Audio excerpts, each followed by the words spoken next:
On my wedding day, I found my wife Dakota cheating with another man, which I had been watching for nearly 10 minutes undetected. I managed to capture their affair on my iPhone and took clear photographs. Although they remained oblivious, the scene was becoming somewhat monotonous. As I observed, it struck me that the man resembled me in appearance, possibly because he wasn't younger, taller, or more muscular. However, he had brown hair, blue eyes, 10 fingers, and 10 toes, just like me. It dawned on me then that her infatuation was merely with someone who wasn't me. I returned home a day early from a business trip and found an unfamiliar car in the driveway, which eventually led to this betrayal. Why did it concern me that her lover parked in the center of our driveway, given we live in a close-knit neighborhood with 12 other households? The fact that she displayed affection for another man after so many years of marriage was disconcerting, but what truly hurt was witnessing behaviors she'd never exhibited before. Our shared intimacy had been straightforward and fulfilling, or so I believed. It wasn't until now that I realized she desired something more. Her obvious enjoyment suggested she preferred this. Throughout our relationship, I hadn't suspected she'd ever utter such words of desire or passion. In truth, I was unaware she even knew them. Dakota made no attempts to reassure me. Instead, she had been growling passionately into her lover's ear for the past 10 minutes. Remarkably, I did not feel a raging fury. I had no impulse to seize a weapon or employ one of my daughter's softball bats for assault. Overwhelmed by feelings of anger, sadness, pain, and bewilderment, as any husband would be, I couldn't help but feel a peculiar lack of rage due to acknowledging that my marriage had come to an end. The reasons behind her actions might be intriguing at some point, but they held no significance for me in this moment. She acted, and our marriage concluded. Closed case. Pondering what steps to take next, I spotted an untouched box of Trojans on Dakota's nightstand. "Why keep contraceptives if you won't use them?" I murmured. After we had our two daughters, Sheridan aged 13 and Helena aged 11, Dakota insisted that I continue using birth control until I underwent a vasectomy. She believed 2 children were enough, but I longed for a son. I have always regretted my lack of assertiveness regarding this matter. Upon closer inspection, I noticed something amiss. Dakota once had 4 photographs on her nightstand, which I referred to as her shrine. Now, 2 of those images were missing the largest one, a family portrait from when our girls were young, and our wedding photo, which I used to think insignificant, but now question my judgment about. The baby photos of our granddaughter were left for her mother's lover to find. She had framed these pictures years ago, likely from kindergarten. The location of the photographs was no longer significant in that moment. It felt as though I was experiencing a state of shock or detachment. Eventually, I identified that they should be stored in Dakota's second drawer, a custom she had with her pricey Drexel Heritage chest of drawers. Stealthily, I opened the drawer, and there they were. How did I know? Dakota always tidied up before the scheduled cleaners arrived, ensuring anything left out was put away. I once joked about whether she believed the cleaners would take her hairbrush, receiving a puzzled look in return. It wasn't until I shared this at a neighbor's gathering that I realized others also followed this cleaning practice. Another realization dawned on me. If Dakota cleaned before the scheduled cleaners arrived, it was not just her peculiarity. It seemed to be an accepted norm among her peers. Perhaps she concealed the pictures out of some regard, considering the situation, yet it seemed implausible. Perhaps her partner demanded it. With uncertainty, I delicately took the photos from the drawer and opted to depart. Holding the images, I stealthily left the house. It was only 3 a.m., so I chose to visit my workplace. After an absence of several days, there would certainly be a pile of unimportant documents on my desk. I entered, slid into my office, and secured the door, shutting out all else. Initially, I placed the 2 pictures on my desk as a memento. Mustering my courage, I contacted my old acquaintance, Honest H. Dixon, a family lawyer from college. He was once a privileged student residing in our dorm because his parents wished to instill gratitude in him. He preferred to be addressed as NH, which struck me as ostentatious. Over the years, it appeared that Dixon had climbed the social ladder. To obtain his phone number, I had to contact 3 assistants first. He only shared it with clients to monitor billable hours. I assumed all arrogant individuals possessed multiple phones. Annie's greeted me. Good to hear from you. How can I assist? Deliberately not using the familiar Jack requesting his cell phone number, Jackson sounded agitated. What's wrong? Annie's asked, worry evident in his tone. Jackson shared his troubles. Apparently, they're still together in my bed, he concluded angrily. This is terrible. What do you plan to do? Annie's asked, sounding alarmed and serious. Divorce, swiftly and decisively. But I want them to suffer too, Jackson stated firmly. Luckily for you, there are 2 reasons, was Annie's response. Annie's outlined the challenges ahead. Being the top family law attorney in the state, the complexities of custody battles in a no-fault state, and potential alimony for the housewife due to your high income. Despite proving infidelity, it may not guarantee a favorable outcome. Hiring investigators to gather details about her lover's affair will be costly but crucial to strengthen the case. Jackson responded decisively, expressing his readiness regardless of the expense.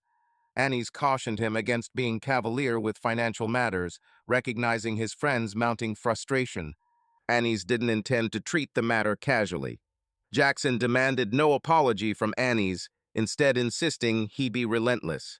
Yes, I can be, Annie's assured, acknowledging the potential lengthy process and the need for normality around his wife.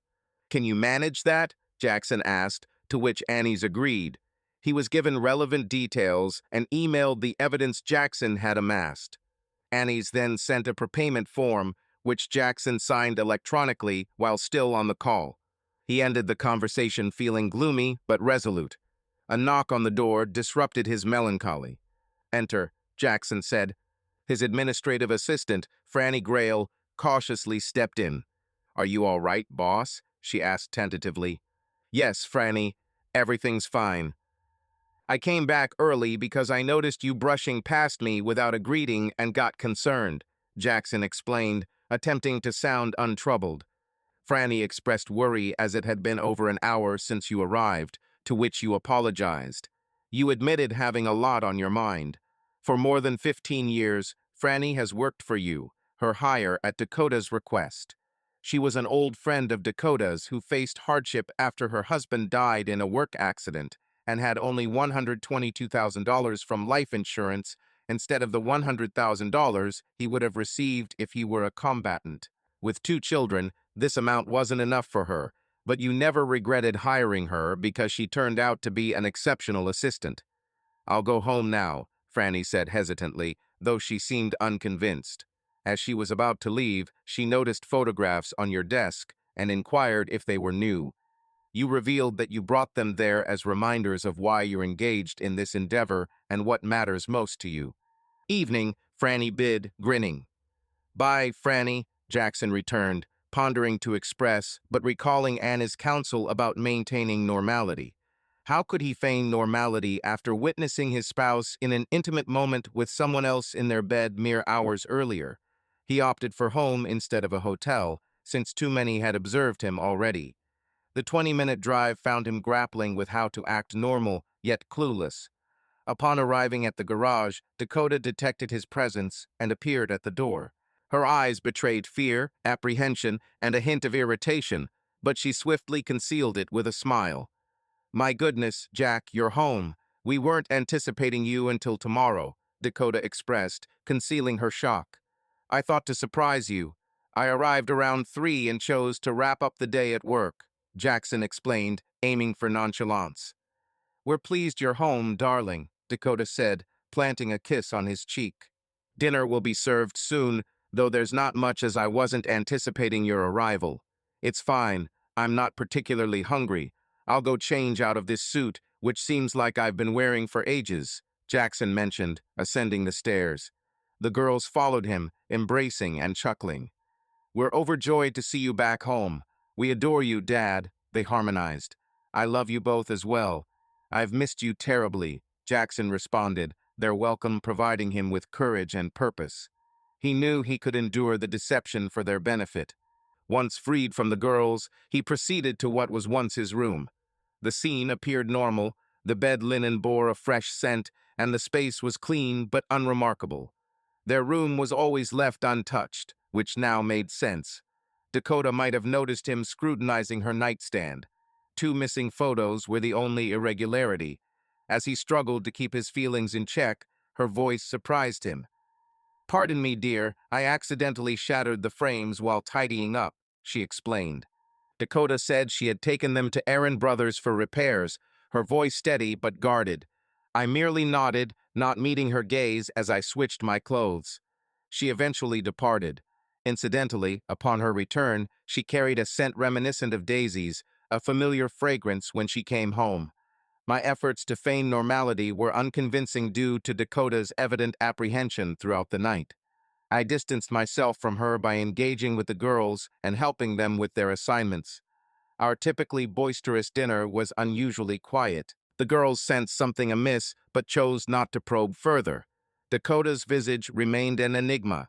If I were to maintain the charade of normalcy as Annie's requested, I needed to improve my act. After the girls retired, I poured a drink of Maker's Mark and settled in my worn office chair, my personal sanctuary, the only room in the house I could claim as mine, bearing my distinct flavor, which Dakota dismissively called an embarrassment. Before retiring, I realized I needed to talk to her and was unsure how until she entered looking anxious. Generally, Dakota would avoid my room. She moved towards the sofa opposite my chair. "Join me here, sit on my lap," I suggested gently, tapping my knees. Her expression brightened, and she swiftly sat on my lap. I kissed her cheek. I apologized for my behavior at dinner. My journey didn't progress as expected, and there are many issues I must address. I merely required a break. She grew more cheerful. "It's fine, Jack. I sensed you were troubled. Let me assist you in forgetting about your work troubles tonight." However, she failed to divert my concerns. We made love, maintaining the usual tender intimacy. We cuddled extensively and appeared content. I believed that was her intention. It was quite unlike our earlier encounter. Dakota embraced me tightly and said, "You know I adore you, Jack. Truly, you've made my life whole." The words nearly caused me to retch. How could she deceive so effortlessly? Her deception flowed smoothly from her mouth, as if reciting a familiar script. The truth struck me. She'd been deceiving for quite some time. This revelation sent a shiver down my back, and a weight settled over my heart. A short while later, she drifted off to sleep. Scarcely 8 hours prior, she was with her lover in this bed. Now she instantly fell asleep. What sort of person can do that? Without a doubt, I couldn't sleep that night. I mustered the strength to gather myself and leave for work ahead of schedule. To avoid waking Dakota while she prepared the girls for school, I left a note on the kitchen whiteboard. I had to depart early for work to tackle the issues I mentioned earlier. Somehow, I managed to maintain a semblance of normality for the following fortnight. As days slipped by, awaiting news from Annie's, I started to feel more at ease. Perhaps this is how liars perfect their craft, with enough practice over time. Contrastingly, Dakota grew increasingly tense. She seemed burdened but never disclosed anything to me. She consistently displayed affection and sensitivity, often expressing love 25 times daily and offering compliments on my attire. She avoided inquiring about the missing photographs, adhering to the "don't ask, don't tell" rule. I hoped this caring behavior would persist for some time. Franny exhibited unusual behavior toward me, as she was adept at perceiving subtle mood and behavioral shifts. Her persistent urging for discussion irritated me. I informed her that work stresses were burdening me, but assured her I would manage. She always discerned when I lied. What troubled me was Franny's frequent scrutiny of the photograph on my desk. I have come to terms with my ineptitude at understanding women's emotions. I couldn't decipher whether Franny was sad, anxious, or angry, but her expression was always peculiar after glancing at the photos. I suspect women possess a greater aptitude for reading emotions than men. My doubts regarding my mental health began to escalate significantly. I was lifeless and disconnected, as though a 50-pound weight burdened my chest, impeding my ability to breathe comfortably. Pretending to function, I yearned for this ordeal to conclude. Then Annie's phoned, urgently requesting my presence at his office. Yes, we've trapped them, but prepare yourself, Jackson, Annie's warned me. It appears that Annie's had a past relationship with Mr. Dewey preceding your marriage, but according to the information I gathered, he boasted about having sexual encounters with Dakota on your wedding morning.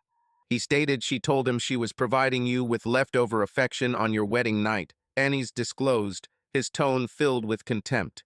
Instead of flying into a rage, all I could manage to ask was, "How did your investigators discover this?" I inquired, striving to maintain my composure. "It's best if you don't know the details, Jackson. Most of the strong evidence can't be used in court. If I weren't so skilled as a lawyer, we could face consequences," he said, attempting humor with a laugh. "Darn it, children. If only you weren't such a good attorney, we might encounter difficulties." "I suspect it's mine," I murmured, the truth crushing me. From his expression, I knew there was more to come. "Isn't there more?" I asked, bracing myself. "Goodness gracious, perhaps she's married to him as well, a bigamist with two families," I mused, the ridiculousness of the situation striking me. "Dubois is indeed married, but not to your wife. He has his own family. They've been together for 10 years and have 3 children under 8. It will be simple to expose him if you agree," Annie's explained. "I don't know, Annie's. I don't want to destroy her life and their children's happiness," I said, feeling a twinge of remorse. "Jackson, you would actually be helping them. If you watch the video of Dakota and him, you'll see he's causing tension between you and his wife. Dakota doesn't intervene much, but she doesn't stop him either. He married his wife only because Dakota refused to leave you for him," Annie's asserted, his tone resolute. "Annie's, given our history, why does she still choose to stay married to me?" I inquired, my voice filled with perplexity and pain. "We haven't found the answer yet, but we're trying," he responded, offering comfort. I can no longer hold back. "When will it be her turn?" I pressed, my patience waning. "Soon, Jackson, but I have something worth the wait in store for her," Annie's promised. Life carried on. Dakota was affectionate, keeping the girls in check. We made love more frequently, yet our approach remained unchanged. She always appeared content. I found it hard to believe she could feign satisfaction for so long, which made her infidelity all the more disconcerting. I struggled to comprehend her actions. How could she promise truthfulness and still be unfaithful? I opted to simulate compliance until I could put an end to it. What exactly was Annie's waiting for? The following Monday, he summoned me to his office. Annie's, typically jovial, seemed ailing physically. He nodded slowly. Annie's solemnly stated, "I fear I must disclose something that may significantly alter your outlook on custody, Jack." You inquired cautiously, the foreboding growing.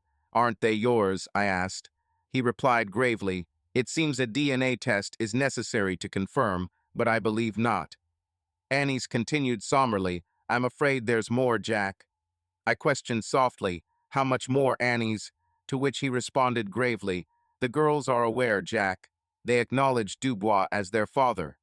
Shocked, I interjected sharply, "What do you mean?" Annie's clarified gently, "There is a video of Dubois, Dakota, and the girls at a picnic in a park last Sunday. In the footage, they refer to him as Dad. He was seen holding hands with your wife, kissing her, and playing with Sheridan and Helena," Annie's elaborated sympathetically. As I regained consciousness, my mind drifted back to Dakota telling me she would take the girls to the park while I was cleaning the lawn last Sunday. Annie's tended to my forehead with a cold towel and called my name. "Jackson, what befell you?" he asked. "You're not conscious." "I'll summon paramedics," Annie stated, his voice filled with anxiety. "No, I'm okay," I attempted to reassure him, shaking my head in an effort to regain clarity. "Forgive me for saying this, Annie's, but it seems like everything in my life has been a fraud," I replied, my voice echoing hollowly. "Ah, the crucial phrase is out," Annie's responded with a glint of optimism in his eyes. "What did you say?" I questioned, puzzled. "You used the word fraud. If it were me, I'd seek retribution. Merely informing his wife and divorcing Dakota wouldn't suffice." "Did you know you could annul a marriage for fraud?" he suggested, formulating a plan. We've been wed for 18 years, I reminded him. How can I get an annulment now? I asked, skepticism coloring my tone. The time frame doesn't matter. You only need to file within 4 years of uncovering the fraud. It won't be easy, but it might be worth a shot. With an annulment, you wouldn't have to pay alimony. The amount of child support you'd owe depends on the judge, he explained. Child support? Seriously? I questioned, astonished. Unless we can establish that Dakota and Dubois tricked you into raising his children, you may find yourself in a predicament. However, this is not the primary motivation for seeking an annulment. A divorce would not generate publicity, but an annulment following 18 years would. It would publicly humiliate them and strengthen our argument for reimbursement of child support. Moreover, I'll secure my 40% share, and I'll even offer you a 5% reduction. You'll receive the ruthlessness you requested, Annie stated, with a hint of a smile. Your kindness is commendable, Annie's, I responded, tapping my chest sarcastically. There's more to it, Jack, he continued, drawing nearer. I listened intently and made arrangements. By then, nothing could surprise me anymore. Upon returning to the office, Franny confronted me. Jack, what has happened? She inquired. You appear poorly.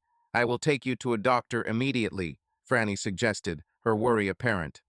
No, Franny, I said, attempting to comfort her. But Jack, she persisted, unconvinced. Miss Grayle, my tone seemed to surprise her greatly. She left, appearing dejected. I was indifferent as I had just received clarification in Annie's office. As expected, and unsurprisingly, Dakota arrived within half an hour of releasing Franny. She was bare-chested, adorned with towering 4-inch heels and a revealing neckline. How attractive she was. What a pity. Franny phoned me. Dakota informed me of something happening. I scoffed, interrupting her lightly. She browsed the photographs, as if she knew precisely where to focus. Taking a seat before my desk, she appeared not to be wearing any undergarments. Did she truly believe this would make a difference? You were there, you witnessed us, she said, expressing sadness but speaking. Typically, her words struck me hard. It doesn't signify anything, Jack. It's merely a fling. It can't compare to what we share, she continued. Allow me to ask, Dakota. How long? I inquired. This isn't the first occasion, sweetheart, merely a couple of months ago. There was a hint of sincerity in her tone. 2 months, I queried. How often? I pushed for an answer. A mere 3 or 4 times, darling. Never within our home, she replied, but it slipped up. It's concluded. Let's put it behind us. She lied easily, without remorse, showing no signs of discomfort or avoidance. I recognized that she had no intention of abandoning her boyfriend. Thank you for your candor, Dakota, I said, attempting to maintain a friendly demeanor. Most unfaithful partners would lie and claim it was the first time, but you revealed your true self, and I admire that. She barely reacted to my last statement, yet seemed to pick up on something. Don't do this, Jack, she urged. It won't have a favorable outcome for you. You'll experience pain in ways you can't imagine. Just let it go and move forward. I love you, you love me, and we both adore the girls. Please, just forget about it, she begged. It seems as though you're warning me, Dakota, I pointed out. Oh, my dear, I apologize if it seemed that way to you. You have the power to determine the impact of my failures on us, but it will primarily affect Helena and Sheridan, who are innocent. Jack, we should discuss this more tonight. I believe we can resolve it. You agreed, so let's talk tonight. But for now, I must return to work. She kissed me intensely, possibly thinking I was her partner. As she left smoothly, as if uninvolved, you could see the pain in her eyes. Stunned, I sat there for 5 minutes before calling. Miss Grayle, please enter, I said. Franny appeared, her eyes red and inflamed. How long have you been aware? You disclosed the photographs to her, didn't you? I accused. Be silent. She dabbed her eyes with a handkerchief, sitting down and looking away. I expect an answer, I stated firmly. She looked up, tears flowing freely. Am I Miss Grayle now, Jack? That's what you call me? She asked tearfully. Years passed, and she inquired, her voice quivering. All this time, I answered gravely, introducing myself as Mr. Healy. Are you terminating me, Joe? As Mr. Healy, she cried, trembling. I desperately require this job, she pleaded, on the verge of tears. Unless you truthfully answer and consent to testify for my lawyer, I retorted. What's your decision? I pressed, growing impatient. For a long time, I've been aware, she confessed softly. I picked up the phone in my office, dialing Georgina. Hello, it's me. I need to discuss a matter with William, I said. William? Franny questioned, her voice filled with panic. I interrupted her, noticing her distress. It's Bill Cody, our HR VP, I clarified. Franny interjected, desperation in her eyes. Don't do this to me. I'm so sorry, Mr. Healy. I knew about it before you employed me, she implored. What did you know, Miss Grayle? I asked sternly, my voice hardening. She hesitated once more. I slammed my hand on the table, startling her. I'm running out of patience. You were aware about her and her actions, I demanded. I've had enough of these deceptions, Franny. I demanded honesty. I could see her hesitating. I won't accept anything less than the whole truth, Franny, I said gently. Please, Franny, you owe me this for your help. I need to comprehend why you misled me. After a moment's pause, she revealed everything. Byron Dubois was her maternal cousin. She had known about his relationship with Dakota since high school. She knew Helena and Sheridan weren't my children, and that Dubois was the father by design. Each disclosure felt like another stab in my heart, not only from Dakota's betrayal, but from Franny's as well. Her deception cut even deeper. You had my full trust, Franny, I said emotionally. Why did Dakota feel so compelled for me to hire you? To inform her if you came close to uncovering her secret life, Franny replied, looking down, ashamed. She also wanted me to alert her if you ever strayed from her, she confided. Good heavens, why did she wish to wed me? You inquired, bewildered. She was expressing her affection and pleading to remain married, I answered. It's inconceivable, but she genuinely adores you, Franny stated. I scoffed sarcastically. That's hard to accept now. It's accurate, Mr. Healy, I inquired years ago. She professed her affection for you, but also desired Dubois, Franny clarified. She destroyed my life because she wanted your cousin, I expressed my shock. Franny nodded. Why, child Franny, I questioned further. Are you absolutely certain you want to know? It's worse than you can fathom, she warned. How much worse can it get, Franny? I inquired, showing concern. Her tears ceased. She looked at me sympathetically, yet spoke truthfully. Dakota requested Byron to impregnate her so her children would possess dominant genes. Pausing to gauge my response, she asked, So I'm a beta then? I queried, feeling the ludicrousness of the situation. Yes, she replied. She desired alpha genetics, but sought a beta like you for nurturing them gently and compassionately. She considered your character ideal for rearing her children, as per her belief. Byron consented. She deemed it necessary to have both an alpha and a beta to feel whole, Franny clarified. I erupted in uncontrollable laughter. It struck me as absurd. I'll arrange an appointment for you with Annie's and demand the full truth, I stated. She nodded and departed. Before leaving, she turned to me. What should I tell Dakota, Mr. Healy? She asked. You can call me Jack, Franny. Share whatever you wish with her. It no longer matters. Good night, I said. Pausing for a moment, she inquired, By any chance, do you consider me a beta? A question that seemed to come as an afterthought. Her eyes filled with tears again. Yes, but it's not necessarily a negative trait, Mr. Healy. She wept once more and hurriedly left, closing the door behind her. I was unsure of my next steps, but I knew I wouldn't be going home. I contacted my friend Butch, hoping she was still in the office. Fortunately, she was available, so I paid her a visit. Allow me to share some insights about Butch. Her genuine name is Cheyenne Gillette, and she oversees it. She's a former U.S. Navy commander and was the first woman to qualify for the Buds Naval School until an injury to her knee halted her journey. Resilience. She possesses unyielding strength and maintains professional distance with colleagues at work. She identifies as a proud, dedicated lesbian, though she prefers to be referred to as queer. One day, she confided in me, "If you're going to label me a lesbian, ensure the L is capitalized, but I prefer queer. Smile when you say it." My understanding was not complete, but we were friends, and I was essentially her only friend at work. Our friendship blossomed after I witnessed Neanderthal mistreating her outside the break room. She had reached her limit, and she forcefully moved him away. I advocate for live and let live, but this man overstepped boundaries. Upon seeing me, she paled, realizing she might be in trouble. I casually stated, "You know, Miss Gillette, he shouldn't have pushed you like that." 3 days after our encounter, the man disappeared, and we became friends. I believed I made a mistake when I unintentionally addressed her as Butch in a meeting. The room fell silent, and I feared for my career. However, she remained unfazed.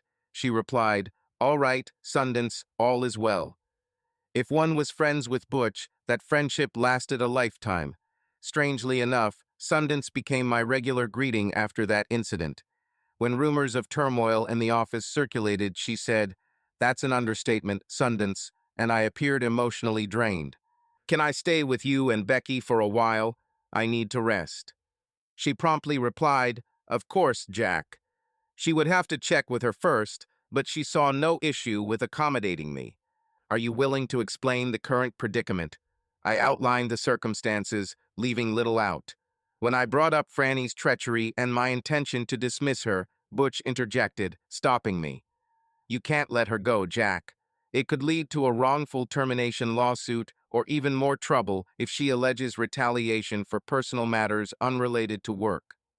"It's dangerous," Butch warned. I voiced my frustration, stating, "But she set me up, and there's nothing I can do about it." "Calm down, Jack," Butch suggested. "I have a better solution. Make an arrangement with Bill for her transfer.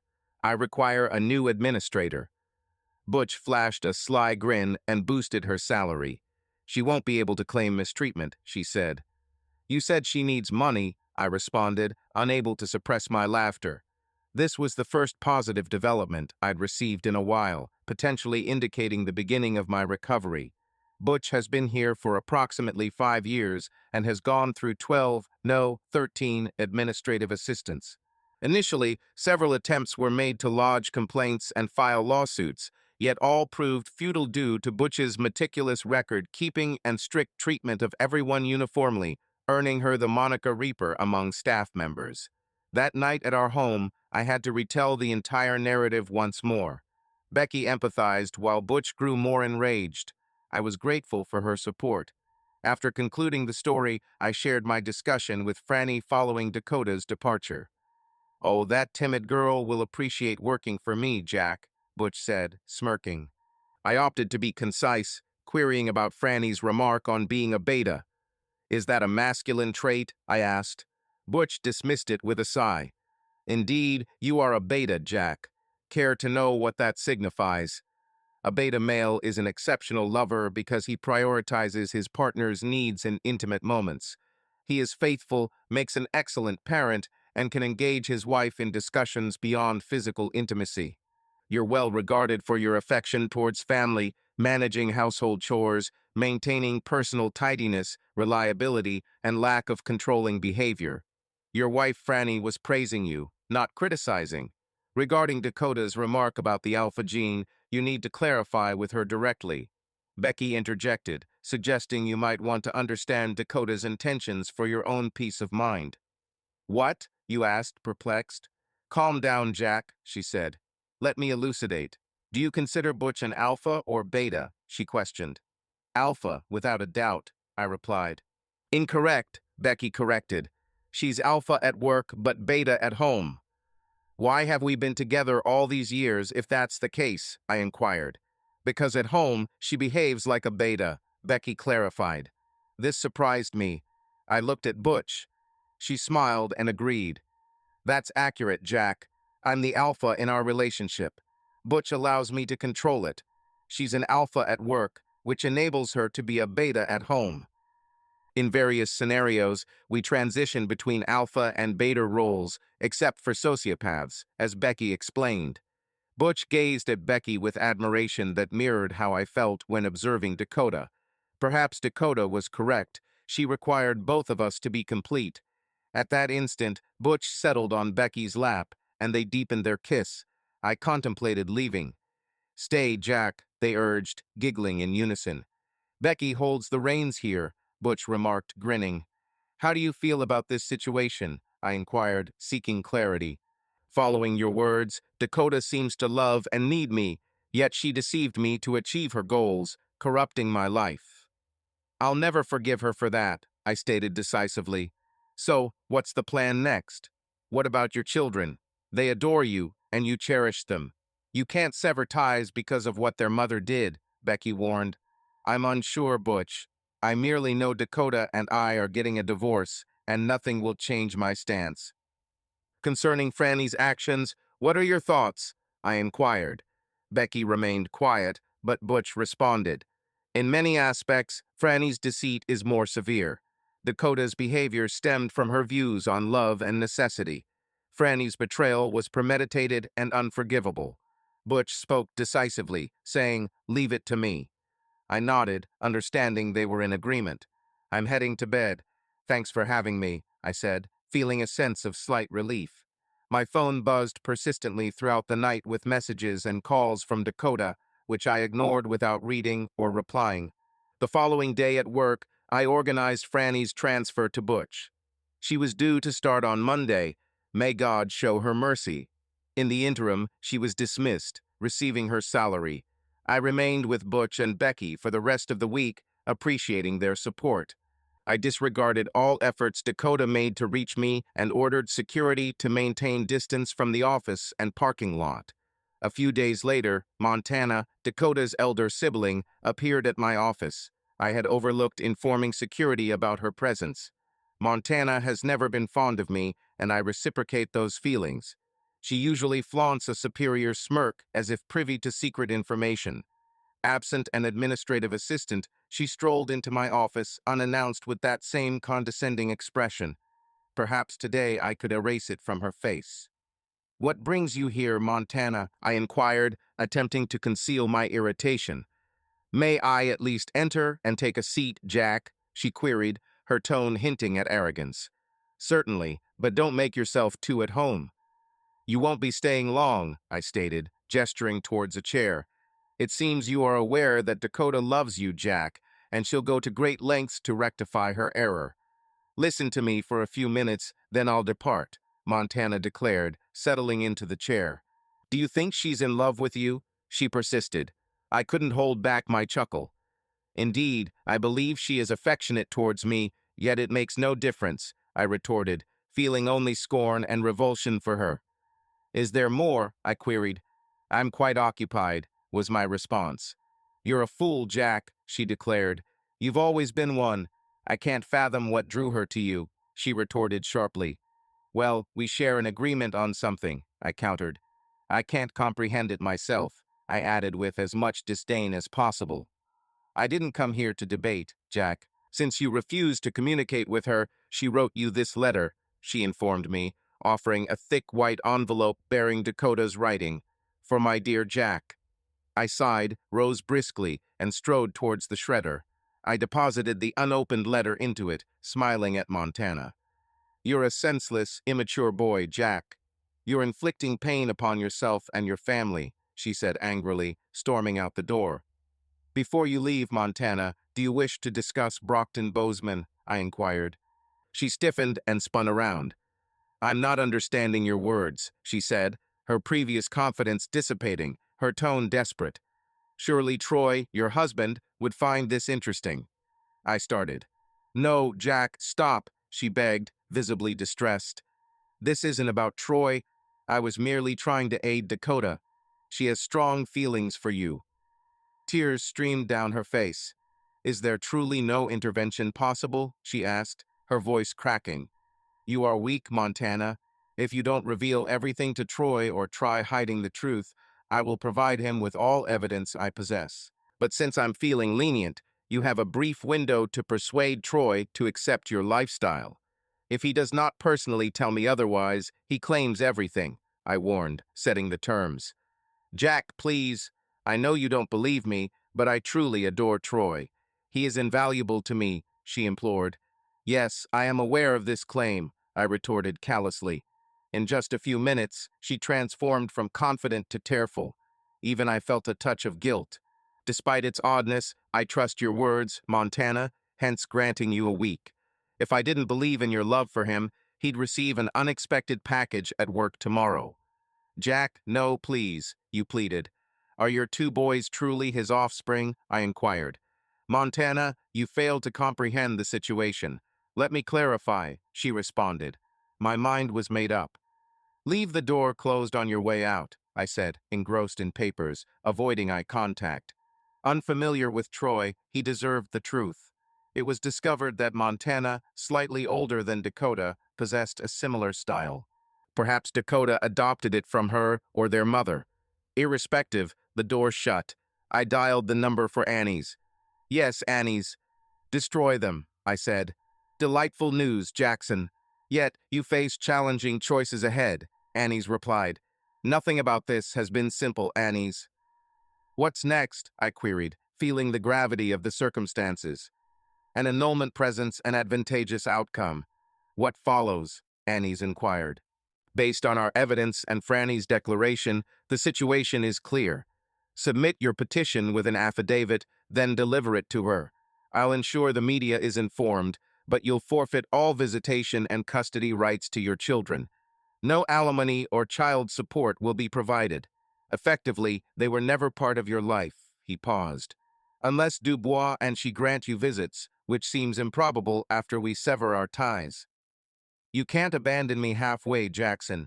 Either commit to this or file for divorce and walk away significantly less wealthy. What will be your decision, partner? He asked. I need time to consider, I replied. I'll contact you in a few days, I added, requiring time to absorb everything. All right, Jackson, but I'm prepared to act now. Keep me informed, Annie said, his voice steady and comforting. I cherish my daughters. Initially, I was angry when they referred to Dubois as Daddy. Then I understood that they simply recognized they had two fathers who cared for them. It wasn't their fault. Who knows what Dakota told them? In the evening, I was uncertain about my situation. Discussing it with Butch and Becky yielded no solutions. Considering divorce for my daughter's well-being seemed inevitable. Dakota eased my choice. She spoke to Montana, and when I visited Horse's Head Bar and Grill later, my thoughts were interrupted by her presence. Hello, Jack. Dakota, she said, leading me outside. Pointing at a Chevrolet SUV, she questioned if I saw Dubois with Sheridan and Helena inside. They pleaded to me tearfully, while Dubois started the engine and drove away. What has Dakota done? I wondered. If an agreement isn't reached between us, Jack, this will mark the final encounter where you'll witness your daughters, Dakota declared in a venomous tone. In the event of a divorce, I'll obtain custody. You'll retain visitation rights, but I'll take measures to minimize that. I'll make you accountable for tearing our family apart, and by the time I'm done, they won't want anything to do with you. What do you desire from me, Dakota? I inquired. I yearn for us to reunite, Jack. I crave my family back, she responded. You simply need to accept Byron into our lives, she added. However, they are not your daughters, I stated, attempting to maintain composure. Of course they are, Dakota. I was involved with two men, and though I never knew who the biological father was, I recognized you as the ideal person to raise them, she countered. You're still deceiving me, Dakota. I can always sense it when you do, I said, feeling my frustration escalate. That isn't accurate, Jack, she retorted. Why do you assume you can confront me like this? She demanded, her tone escalating. Since your lips tend to move when you're not telling the truth, I responded. It took her a moment to comprehend this. Jack, leave me alone, you scheming, vindictive fool.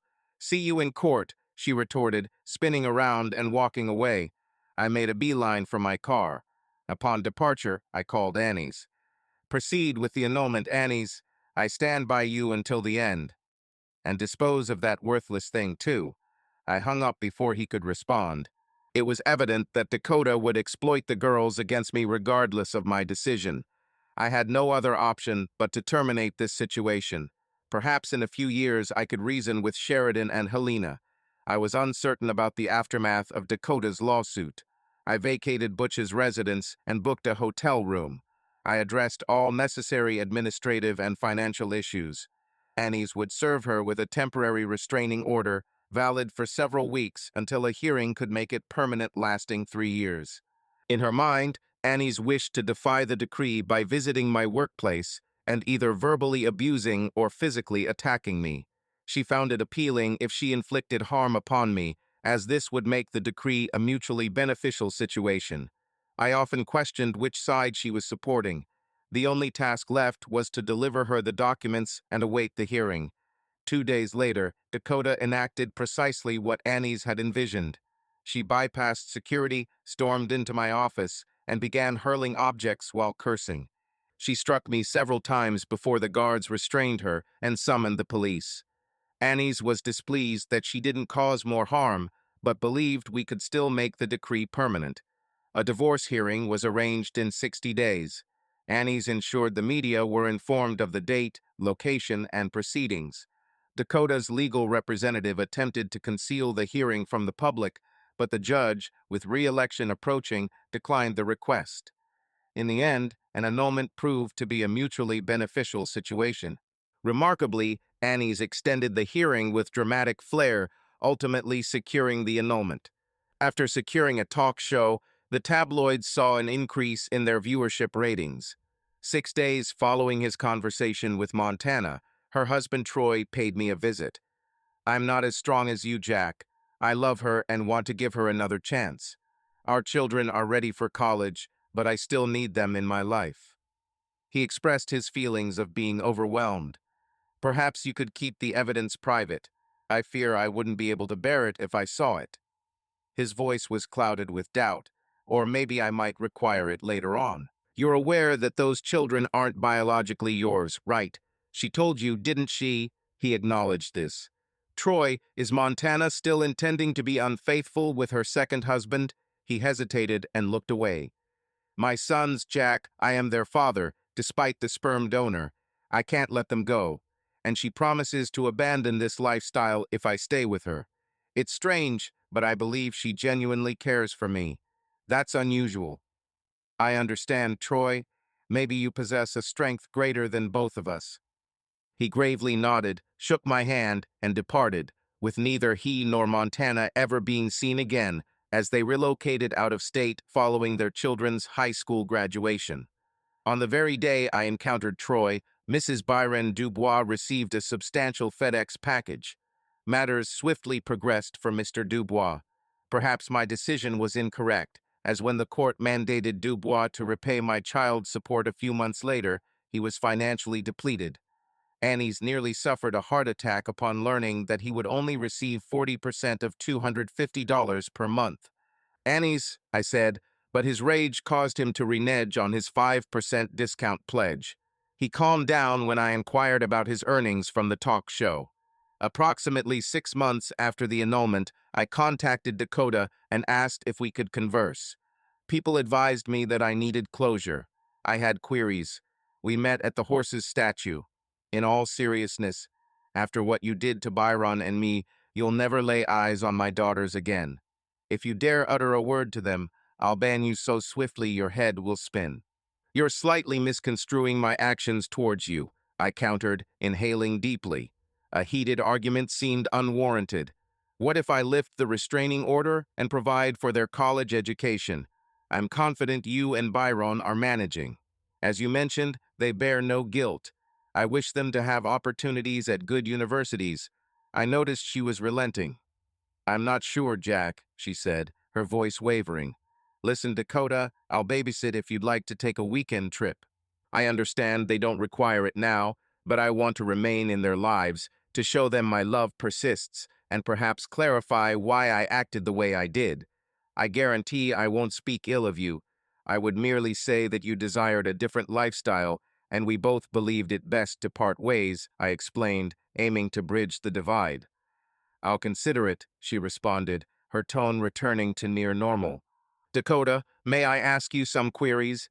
It's not a major issue, but it's troubling me, and I seek honest answers. Please, be truthful. I reassured you that it wouldn't change anything, just seeking clarity." "Fine, Jack," she retorted, growing agitated. Her demeanor enraged me, yet I didn't expect much from her. Why, you have single-handedly destroyed my life. For what reason? She let out a dismissive sigh. You brought this upon yourself, Jack, she said, anticipating my anger. Raising both hands, she continued, I understand. Your actions drove us apart, but you left me in ruins. I was powerless to stop it. You ripped out my heart and fed it to the wolves. What did you think would happen? I questioned. Of course, I expected pain, but I thought we'd discuss it as adults and find a resolution, I added. Aren't you aware that Troy and Montana are still together? I attempted to reason with her, saying, people communicate, Jack. They resolve their issues.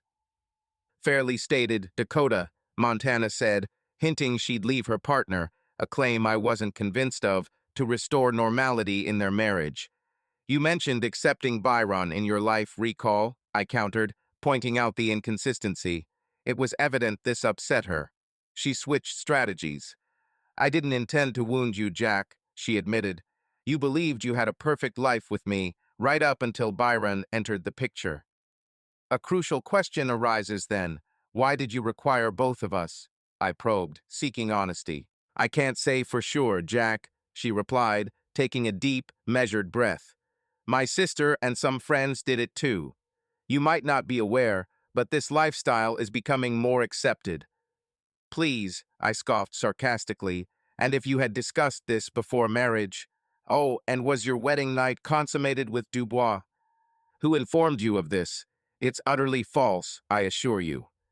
Do as instructed, she said, seeming disbelieving. Secondly, if you knew the truth, would you have consented to the wedding? No, that wouldn't be the case. I cherished you deeply, but at times I yearned for intimacy. I'm not saying I didn't appreciate your skills in bed, but you lacked the ability to make love without concern for my well-being. I perceived her as truthful, albeit possibly delusional. It was evident that I wouldn't receive a reasonable response, so I changed the subject. Why did you engage in intimacy with him in our bed? I persisted. She confessed, I know you won't believe me, but this happened just once in our home, and certainly not on a bed. I found myself accepting her words. Then why? I asked, seeking resolution. She sighed then, showing sadness. Byron, with his alpha inclinations, had a tendency to push. In a moment of vulnerability, I succumbed. Foolish, foolish, foolish, she lamented, on the verge of tears. She was near tears. Now concerning alpha and beta. Oh, Jack, perhaps you should let this matter rest. You were an excellent husband, father, and lover. Yet why have children? And don't try to tell me it wasn't deliberate. I know better, I retorted, seeking clarification. She at least seemed remorseful before responding. Jack, in essence, you're just a nameless mid-level manager in a moderately sized firm. Incredibly, you drive a minivan. Your notion of enjoyment is lounging at home in your mediocre man cave watching sports on television. Byron, however, enjoys chartering a plane to the game or jetting off to Vegas for the weekend. Byron owns Corvettes and formerly operated a prosperous business. This lifestyle may be alluring yet detrimental in the long run, she reasoned, attempting to defend her decisions. Yes, but you're with him, not me. I fear it won't endure for long. Is this true? I asked, questioning her contentment. Living with that arrogant, less than ideal individual constantly is quite distinct from merely having him around occasionally. To make matters worse, he's not exactly a model father, she conceded, revealing signs of second thoughts about her decision, as I had anticipated. I can't say I feel sympathy for you, Dakota. What an unfortunate predicament. You reap what you sow, I replied, feeling validated. Listen, Jack, I realize I made a huge mistake with that incident at the bar involving the girls. It was foolish of me, and I acknowledge that, but I was in a desperate state and thought I had nothing left to lose. Honestly, if only I could reverse that part, if not everything else, she lamented, her voice heavy with remorse. A brief pause followed. In this conversation, I felt no improvement. Preparing to depart, I rose. Jack, stay, she held on to my hand. I still love you and always will. I want you to know that. If you return to me, we can resolve things. She begged, her voice brimming with hope and despair. I vow never to meet Byron again and will spend the rest of my existence making amends for it. I withdrew my hand, stood up, and gazed at her. Regretfully, Dakota, that opportunity has passed. Thank you for this encounter. Ponder upon what I mentioned about the girls. Farewell, Dakota. Jack, don't go. Please stay with me, she called out. I chose not to look back. No reply came from Dakota concerning my proposition. For the girls, I wasn't certain if she was still with Dubois or homeless. It didn't matter. Yet, the uncertainty about Helena and Sheridan persisted, often leading me into turmoil. They were mere pieces in this narrative. Was my decision justified? I found myself at Emilo's, my favorite local bar. Already on my second Jack and soda, Emilio placed another before me, expressing his frustration with a shake of his head. 2 years had elapsed since the annulment, and I was wallowing in self-pity. If I didn't tip excessively, he would have ousted me long ago. Each night I arrived, he greeted me in the same disdainful manner. Impressive. Here comes Mr. Sunshine. Remember not to drain the life out of this place again today, all right, Jack? It seemed he didn't think highly of my social skills. Drinks paid for by the woman at the end of the bar, he gestured towards her. Are you planning to cry on her shoulder and make a spectacle of yourself? You'll run away like everyone else, wasting my money, you fool. He walked off grumbling. I had thought Emilio took over as Annie's role as my closest friend. However, Franny was approaching, unexpectedly. I stood rooted, staring at her. I had barely interacted with Franny outside of the office building. One day, she caught me near the break room and said, I'm not leaving, Jack. Franny could dismiss me if she chose, but I wouldn't provide her the satisfaction. She departed, and I stormed to Butch's office, consumed by fury. Why is this assistant still employed? Be calm, Sundance. I treat her no differently than any other administrative assistant I've had. She excels, more so than any other. She endures whatever I mete out. If she falters, but Franny will remain as long as she performs. And there she was, a continued employee of Butch. A remarkable feat. Her tenacity eroded my animosity towards her. I now regarded her as an unseen aspect of my past. Hello, Jack. How are you? When I remained silent, she persisted. Could we perhaps discuss something? After a lengthy pause, I responded, perhaps it's about time.